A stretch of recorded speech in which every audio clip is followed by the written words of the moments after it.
What's up, guys? It's the GA Patriot here. We're going to talk about a big debate that goes on in the forums and the prepper forums and gun forums and all that. That's the AR versus the AK variant. Pros and cons. The AK, that's my primary. Why I like it versus the AR. Well, I still have an AR. And just the versatility of each weapon and why I chose what I chose. First up, we're going to talk about the ammo itself. This is a Wolf 7.6239. I did a reload on it, so it's a hollow point. You can buy those in hollow points. This is some Yugo Brass 7.6239. I reloaded it also. And just run-of-the-mill 5.56. This is something, some once-fired brass I picked up at a gun show and I've reloaded with 55 grain. You can see the size difference in them right there. Let's see if we can get this thing to focus right. 7.6239 is on the left, and the 5.56 is on the right. Sorry if this thing doesn't focus right. It's not focusing on the bullets like I want them to. Big 30 caliber bullet in the 7.6239. 5.56 is a little 22 caliber bullet. I'll show you the size difference here in a second. The Yugoslavian surplus is a brass case ammo.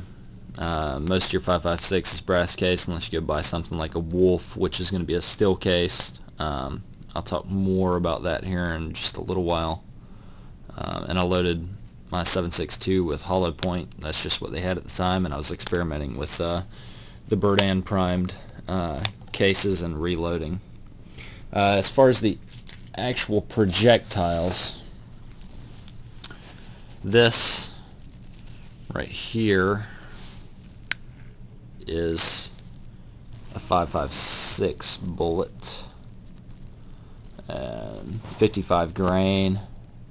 That guy right there, that's 308 caliber as opposed to the 311. Like I said, it's just what they had, and I was playing around with reloading the two of them up, or the 7.6239 I was playing with reloading. You can see the size difference in them. 55 grain versus 110 grain. So the 7.62 bullet is at least twice the size, typically, of your 5.56. Just the projectiles themselves. So that's something to think about, and we'll go more in depth with it here in just a little while.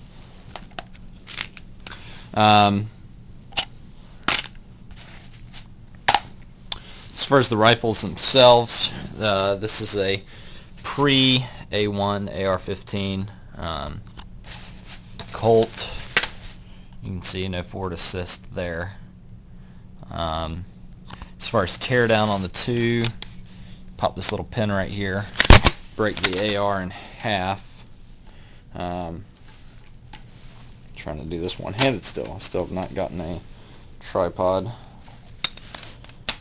Pull the charging handle out. Stand up for me.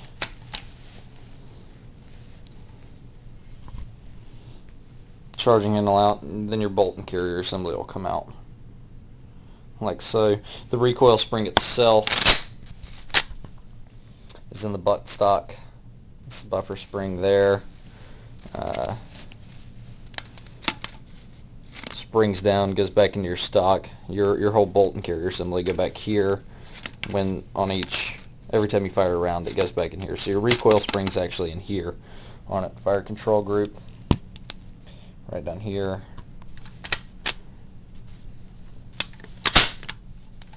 Magwell, etc., etc. Lock this guy back. Hand guards, This has got the old school triangle handguards, nothing fancy. The sling itself is just a military issue sling. On this, I've got the cleaning kit in the butt, which is kind of handy. With your collapsible stocks, most of the time you can't do that, but a lot of people don't like this style. It's not the Vogue style. Simple birdcage, flash hider, flash suppressor, whatever you want to call it, bayonet lug, etc., etc. The cool thing about that is a full mag well. It makes reloads easier. One thing to remember, if you go and do a tactical reload on an AR15, go slam your mag in, it's not really locked in there. It's kind of tough with if the bolt's closed on these and you go to do a reload with a full 30 round mag, you kind of got to bump it in pretty good, and then that'll lock it in. So that's something to think about. And on a full mag, got to hit the release. It's just there's just enough room on that spring there to push down to clear the bolt. Everything's so tight on these guys that when you put it in, the bullets themselves are actually causing your problem with the reload. So if you just go in and you slide in like you normally would, and then go up to hit your paddle to release, you're kind of get stuck there. The thing I like most about this, sorry about that, is that the bolt does lock open on the last round. See, it's clear there. When you go to do your reloads, pop your mag in, boom, hit that little switch, bolt slams home, round in the chamber. Obviously not here in this case. I didn't have the mag all the way in.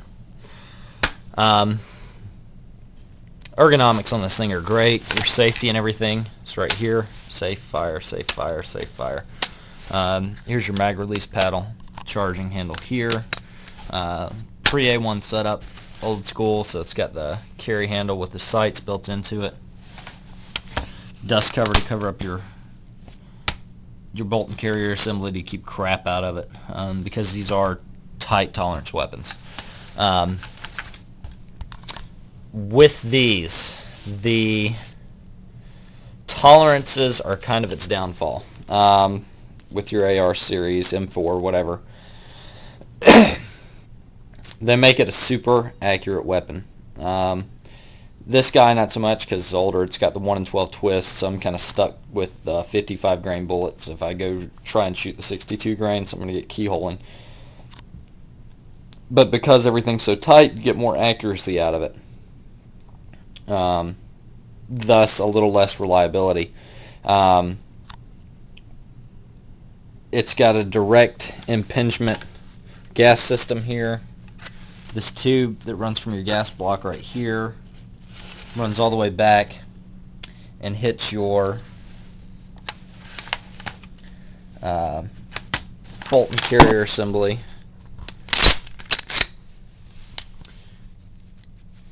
right here, and that's not going to focus in on it too well. Right here, the gas directly blows this back itself and is what feeds it in, so you kind of got your gas system itself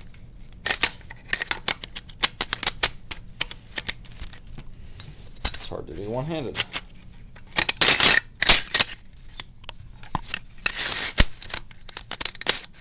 The gas system itself feeds, and you get a lot of debris, a lot of carbon buildup, etc., etc., into your mag well areas. We'll leave that like that for the time being.